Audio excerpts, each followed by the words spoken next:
হুট করেই প্ল্যান করা হলো বড় বোনের মেয়েকে কান ফুরিয়ে দিবে। সেজন্য আমরা সবাই চলে গেলাম পার্লারে। তো প্রথমে একটা স্প্রে দিয়ে নিচ্ছিল, তো সেইটাতেই ভয় পেয়ে গেছে। কিন্তু পরবর্তীতে যখন মার্ক করছিল সে ভেবেছে এটাই মনে হয় তার কান ফুরিয়ে দিল, যার জন্য সে খুশি হয়ে গেছে। তো দুই কানে খুব ভালো মতো মার্ক করে নেওয়া হলো, আর তাকে একটু লিপস্টিক দিয়ে ঘুষও দেওয়া হলো, কারণ সে লিপস্টিক খুব বেশি পছন্দ করে। কিন্তু সে তো জানে না তার জন্য কি ওয়েট করছে। তো প্রথম কানটা ফুরিয়ে দিয়েছিল, একটু ব্যথা পেয়েছে, যদিও খুব একটা ব্যথা পাওয়া যায় না, কিন্তু ভয়টাই বেশি, ছোট বাবু যেহেতু।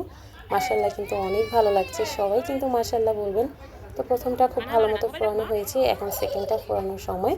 তো এটার সময়ও সে একটু ভয় পেয়েছিল, কিন্তু মেশিনটার সাথে সাথে কান থেকে বের না হতে একটু বেশি ভয় পেয়েছিল। তো এই হচ্ছে ফাইনাল লুক। পার্লার থেকে বের হয়ে তো মাশাল্লাহ অনেক বেশি খুশি। আর রাতে তো আমার আব্বু মিষ্টি দই, কান ফোরালে তো মিষ্টি দই খাওয়াতেই হয়, সব কিছু নিয়ে এসেছিল। এই ছিল আজকের ভিডিও।